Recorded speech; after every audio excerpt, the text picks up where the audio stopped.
थर जी माखी अक्सर तमामु बहितरीनु हूंदी आहे ऐं उहो हिकिड़ी प्योर माखी हूंदी आहे। ऐं उहो थर जे वण में मुख़्तलिफ़ वण में मतिलबु उहो थींदी आहे। ऐं कंडी जो वणु थी वियो ऐं ॿियो खॿड़ ॼार जेका पाण चऊं उनमें थींदी आहे। ऐं अक्सर ॿियो हुते जे रहंदड़ माण्हुनि में जेका उन्हनि जा घर हूंदा आहिनि उन्हनि जा जेके लोड़ा हूंदा आहिनि। हिते शहरनि में दीवार न हूंदियूं आहिनि, कोट ॾिनल हूंदा आहिनि, पर थर में या ॿाराड़ी में जेके माण्हू रहंदा आहिनि उन्हनि जे घरनि जे पोयां इहो लोड़ा ॾींदा आहिनि।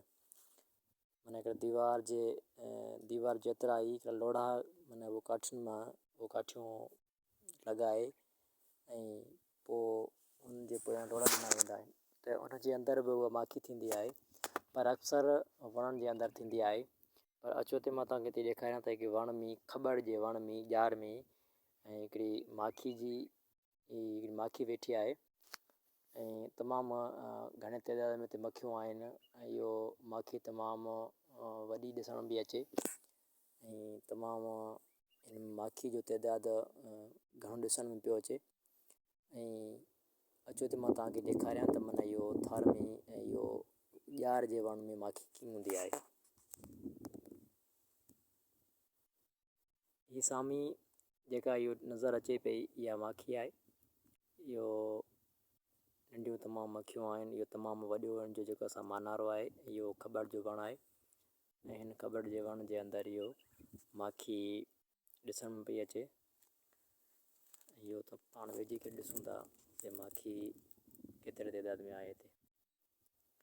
हाणे इहो ॾिसण में पई अचे, इहो तमामु वॾे तइदाद में हिते माखी पई आहे।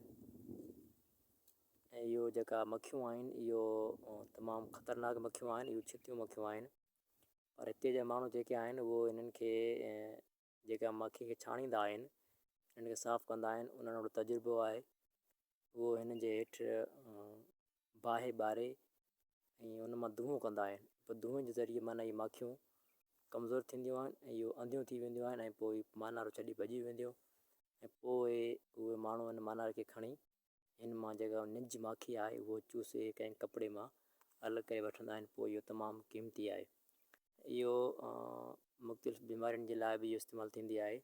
जीअं त नंढनि ॿारनि में जेका हिकिड़ी बीमारी थींदी आहे न, जेके पाण चऊं वॾे माण्हू खे जेका दम थींदी आहे, नंढे ॿार खे कसर थींदी आहे।